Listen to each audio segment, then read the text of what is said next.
Bem-vindos a mais uma aula de História, aqui é o professor Milton, dando sequência ao estudo do nosso livro. Temos hoje o capítulo 4, Escravidão e Resistência.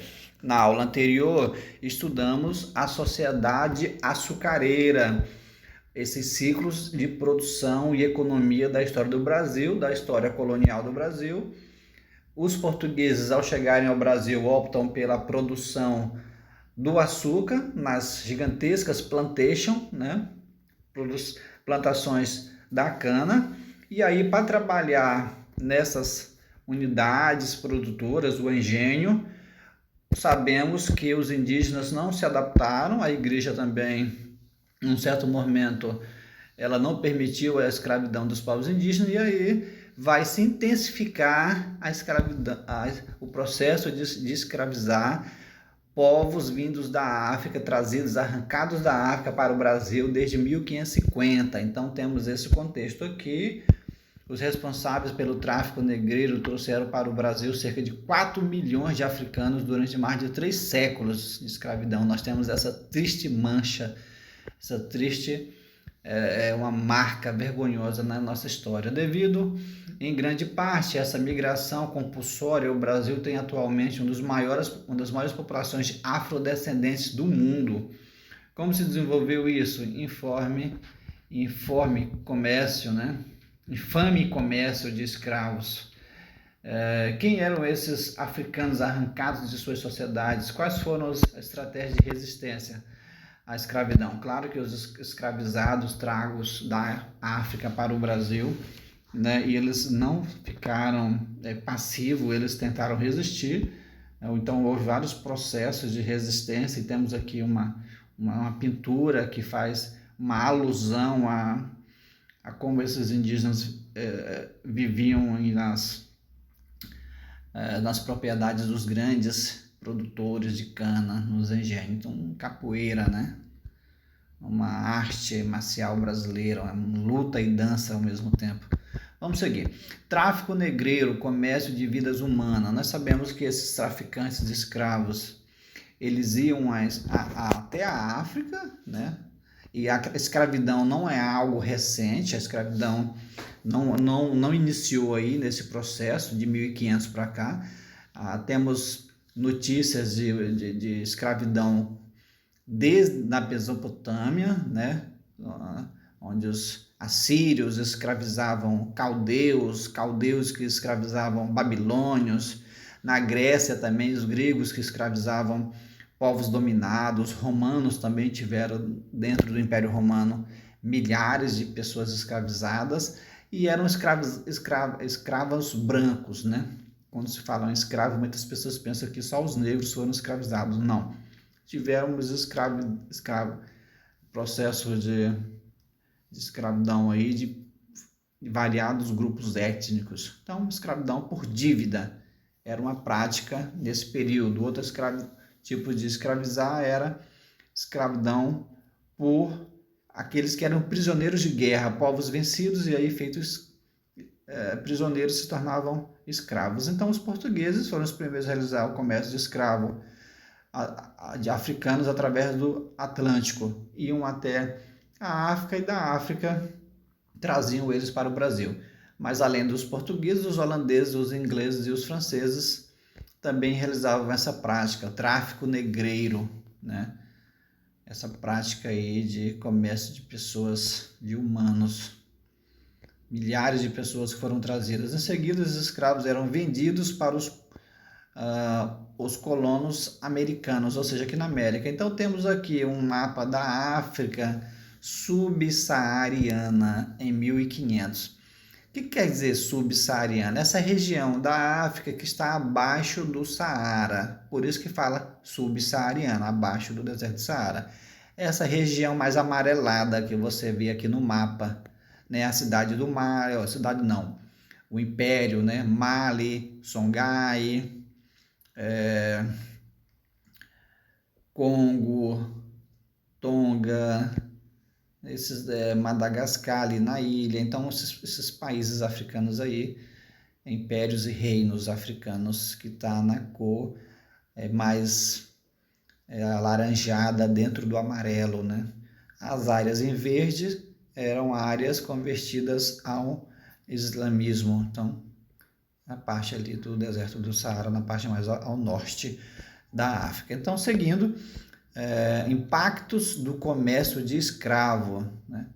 Devido ao tráfico negreiro, milhares de africanos acabaram desterrados, arrancados da África, escravizados, tragos aqui para o Brasil em condições péssimas de viagens que demoravam dias, às vezes até meses, né? Essas viagens em navios negreiros, ou como eram chamados, navios tumbeiros, de tumba, né? Devido ao alto índice de morte durante esse translado, durante esse transporte dos povos de pessoas escravizadas da África até o Brasil. O número exato, aproximadamente, jamais será conhecido para todo o continente americano. As estimativas dos diversos analistas variam entre 10 a 20 milhões de escravos aí entre os séculos 16 até o século 19. O impacto do tráfico negreiro em uma dimensão muito ampla nas sociedades africanas.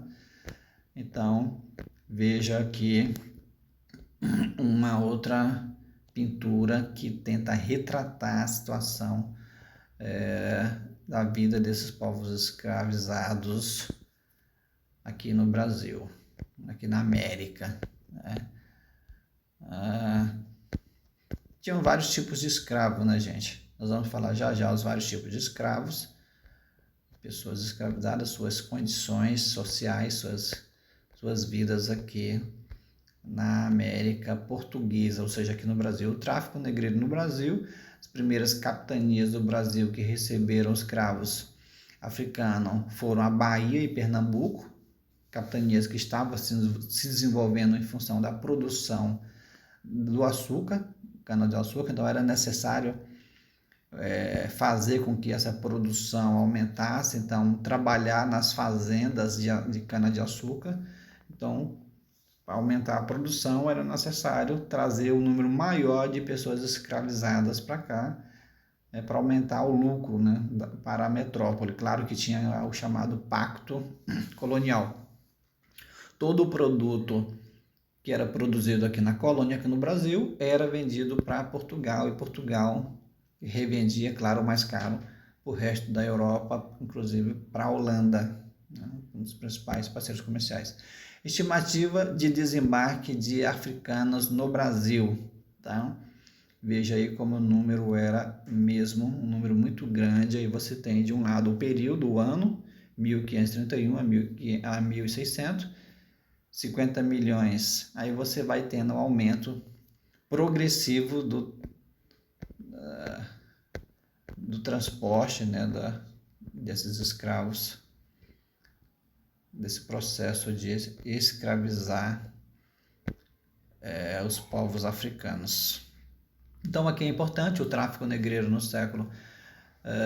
dos séculos 16 ao século 19. Aí você tem aqui no mapa a representação da África, nessa parte de quem olha do lado direito, tá lá África, e embaixo o Brasil. Aí você tem as regiões da onde os escravizados eram arrancados, né, lá no Congo, Costa do Marfim, Costa do Ouro, Lagos. Então, Angola, Moçambique. Para o Brasil vieram muitos escravizados de Angola, Moçambique. São países que na África também foi colonizado pelos portugueses, tanto é que esses países falam português, são países de língua portuguesa. E aí você tem a região lá na África da onde eles foram arrancados e para onde eles foram transportados aqui no Brasil. Salvador, Rio de Janeiro, Fortaleza, São Luís, Natal, Recife, Santos. Então, e aqui é importante, na legenda, quem eram esses escravos? De qual grupo étnico esses escravos eram? Então, lá na África, eles pertenciam a dois principais grupos étnicos: os sudaneses, na cor alaranjada, e os bantus, na cor verde.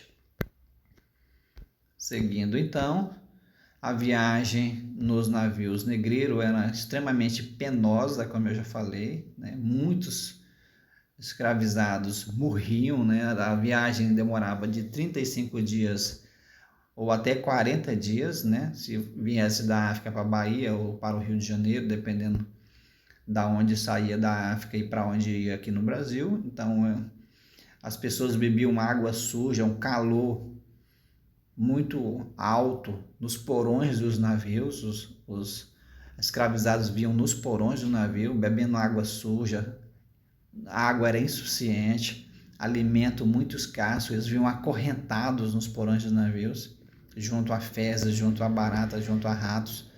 Então a propensão a você adoecer era muito alta. Então navio negreiro também conhecido como navios tumbeiros. Então veja aqui mais uma representação artística que tenta demonstrar aproximadamente como seria essa viagem aí nos navios negreiros. Seguindo então, como eu falei agora, a diversidade de povos africanos e suas condições de vida, né? Bantos e sudaneses eram os dos principais grupos étnicos vindos trazidos da África para cá, e você tem aqui as origens deles lá na África. E escravo de ganho. O que é o escravo de ganho? Escravos de ganho eram aqueles que viviam nas cidades e realizavam trabalhos temporários em troca de pagamento que eram revestidos parcial ou totalmente para seus proprietários. Então, vários tipos de escravidão, modalidades, distinções entre africanos e escravizados. É bom você ficar atento para não cometer algumas gafes, né? Ficar falando coisa que às vezes não procede com relação a esse processo da escravidão. Outro tipo de escravo era escravos do eito. Escravos que trabalhavam nas lavouras eram chamados de negros do eito, né? Eles trabalhavam na lavoura, principalmente na lavoura da cana-de-açúcar, a produção da cana-de-açúcar. Importante, então, você ficar atento a isso aqui. Claro que sofriam muitos castigos físicos, né? Chicotadas. Havia os escravos domésticos. Escravos domésticos eram escolhidos entre aqueles que os senhores consideravam mais bonitos, dóceis e confiáveis, né? Trabalhar ali na casa grande, né? Que era uma das unidades ali do engenho. Aí tinha também o boçal e o ladino. Outro fator que designa os escravos era o processo de adaptação cultural. Tinha menor valor o boçal, designação dada ao escravo recém-chegado da África, aquele escravizado que ainda não estava ambientado, né? Ainda mal falava português, né? Então esses eram os grupos, tipo de escravos. Então aqui nessa parte, lutas dos africanos, como que os indígenas eles resistiam a esse processo de escravidão, nessa violência toda contra os escravizados, né? Uma das resistências era a violência que eles exerciam contra si próprio, violência contra si mesmo, né? Algumas mulheres, por exemplo, provocavam aborto para evitar que seus filhos também fossem escravos. Outros cativos chegavam a praticar suicídio, né? Para por fim a esse sofrimento. Outro tipo de resistência era fugas individuais e coletivas. Fugas eram constantes. Alguns escravos fugidos buscavam a proteção dos negros livres que viviam nas cidades ou mesmo nos chamados quilombos, né? Quilombos eram uma espécie de aldeia de índios fugitivos que se organizavam aí no meio aí do interior do Brasil. Uma outra resistência era as negociações. As negociações entre os senhores e escravos também faziam parte do cotidiano escravista, né?